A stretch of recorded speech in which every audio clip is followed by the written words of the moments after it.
आपको यह समझना चाहिए, जिसे आप अभी मैं कहते हैं वो यादों का एक बड़ा भंडार है। आपका शरीर जैसा ये है वो इसलिए है क्योंकि उसमें बहुत सारी जेनेटिक यादें हैं। आपकी नाक आपकी मां की तरह है, रंग आपके पिता जैसा है और शायद कुछ और आपके दादा जैसा है। ऐसा इसलिए है क्योंकि आपका शरीर पुरानी यादों का एक जटिल मिश्रण है। आपके शरीर में बहुत पुरानी यादें हैं। जिसे आप अपना मन कहते हैं वो 100% यादों से बना है। तो आप असल में यादों के एक बड़े ढेर हैं और ये यादें आपके भीतर अलग अलग तरीकों से आती हैं। आपकी पांचों इंद्रियों के जरिए आती हैं, जो आप देखते हैं, सुनते हैं, सूंघते हैं, चखते हैं, छूते हैं। यादों को लेने के इन पांचों तरीकों में से जो आप देखते हैं और जो आप छूते हैं वो सबसे गहरी यादें बनाते हैं। खासकर जो आप छूते हैं वो आपके सिस्टम में एक गहरी छाप छोड़ता है।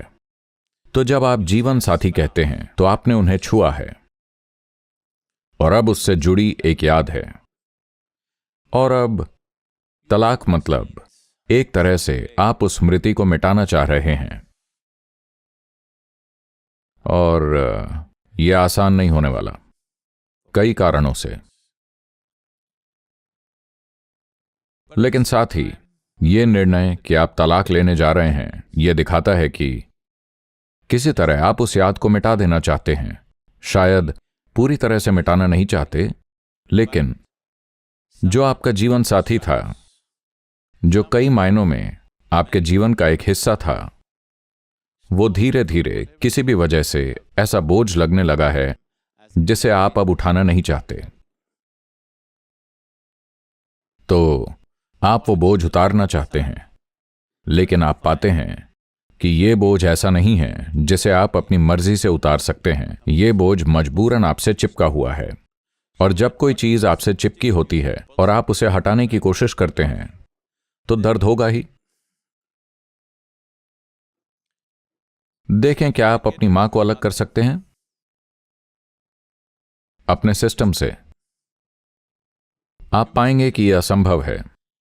उसी तरह आपके जीवन साथी से जुड़ी यादें आपके भीतर बन चुकी हैं, जिन्हें आप बस यूं ही नहीं मिटा सकते। और अगर आप ऐसा करते हैं, चाहे मानसिक और भावनात्मक रूप से आप इसके लिए सक्षम हो, तो भी आप देखेंगे कि आपका पूरा सिस्टम एक तरह की पीड़ा से गुजरेगा।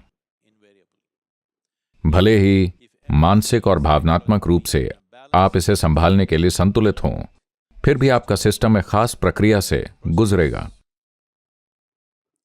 आप देखेंगे कि खासकर जब आप अपने जीवन साथी से बिछड़ जाते हैं तलाक या मृत्यु की वजह से, तो आप पाएंगे कि उनकी स्मृतियां आपके भीतर और भी गहराई से उभरने लगती हैं। खासकर जब मृत्यु होती है तो आपके शरीर की हर कोशिका में उनकी स्मृतियां जागने लगती हैं। अगर दोनों लंबे समय तक साथ रहे हों, यह सिर्फ एक मानसिक या भावनात्मक प्रक्रिया नहीं है, यह एक भौतिक प्रक्रिया भी है। तो तलाक एक तरह से अपनी इच्छा से मरना है। आपने उसे खत्म करने का निर्णय ले लिया है, जो एक तरह से आपका एक हिस्सा है। यही वजह है कि जो लोग जीवन की वास्तविकता और इस पूरे सिस्टम के काम करने के तरीके को समझते थे, वो हमेशा कहते थे, जब तक मृत्यु तुम्हें अलग न करे तब तक तुम अलग नहीं हो सकते। क्योंकि शरीर में इसकी एक भौतिक स्मृति होती है और शरीर मन जैसा नहीं है। मन सोचकर पलट सकता है, लेकिन शरीर ऐसा नहीं कर सकता। आप जितनी ज्यादा यादें इसमें जोड़ते हैं, यह उतना ही भ्रमित हो जाता है। तो शरीर एक तरह की स्मृति को बेहतर तरीके से संभाल सकता है। अब जब आपने तलाक का फैसला कर लिया है, चाहे जो भी वजह हो, मैं उसमें नहीं जाना चाहता, अगर इसे बदला जा सकता था तो सबसे अच्छा होता। लेकिन अगर आप ऐसी स्थिति में आ गए हैं जहां यह होना ही है, तो आपको यह समझना चाहिए कि तलाक का मतलब है आपने खुद के एक हिस्से को खत्म करने का फैसला कर लिया है। क्योंकि जिसे आप मैं कहते हैं वो बस यादों का एक भंडार है। Now, to how to conduct this gracefully? तो अब इसे शालीनता से कैसे किया जाए? ज्यादातर लोग सोचते हैं कि तलाक के बाद सबसे अच्छा तरीका है तुरंत एक नए रिश्ते में कूद जाना और वही संबंध फिर से दोहराना। नहीं, ऐसा करने से आप अपने सिस्टम में और ज्यादा संघर्ष और अशांति पैदा करेंगे। यह बेहद जरूरी है कि शरीर को पर्याप्त समय मिले यादों को खत्म करने के लिए। शरीर को पर्याप्त समय मिले उन यादों से दूरी बनाने के लिए, वरना आप खुद को ऐसी स्थिति में ले आएंगे जहां जीवन में अपने आप को शांत और खुश रखना आपके लिए बेहद कठिन हो जाएगा।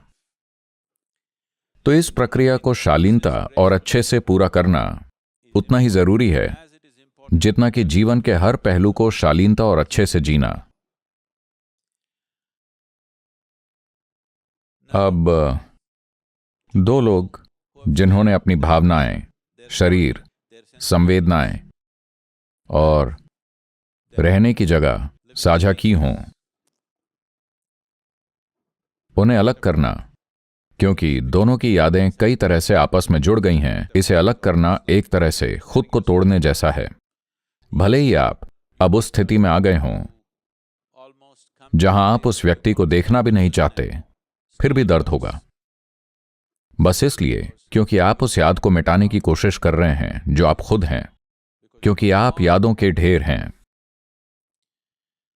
अगर कोई व्यक्ति जरूरी आध्यात्मिक साधना करता है, अपने भीतर पर्याप्त काम करता है इन ऊर्जाओं को स्थापित करने के लिए जो कि आप हैं, आप सिर्फ जीवन साथी से अलग हो रहे हैं, खुद से अलग होने की जरूरत नहीं है। लेकिन आपको यह समझना चाहिए कि आप पहले ही खुद से दूर हैं, आपने खुद से ही काफी दूरी बना रखी है। आपने अपने जीवन को पोषित किया है एक साझेदारी, एक जुड़ाव या एक बंधन बनाकर, निर्भर करता है कि आपने इसे कैसे निभाया है, ताकि आप खुद को किसी तरह पूर्ण महसूस कर सकें। ज्यादातर रिश्ते इसलिए बनाए जाते हैं क्योंकि आपको लगता है कि आप अपने आप में पर्याप्त नहीं हैं, पूर्ण नहीं हैं, लेकिन जीवन ऐसा नहीं है। यह अपने आप में एक पूर्ण जीवन है, इसे बाहर से किसी सहायता की जरूरत नहीं है। तो अब जब आप इस स्थिति में आ गए हैं, तो यह समय है भीतर मुड़कर देखने का। यह समय है कि आप इस जीवन की पूर्णता को जानें। यह समय है जानने का कि यह जीवन अपने आप में संपूर्ण है, इसे बाहरी सहारे की जरूरत नहीं है।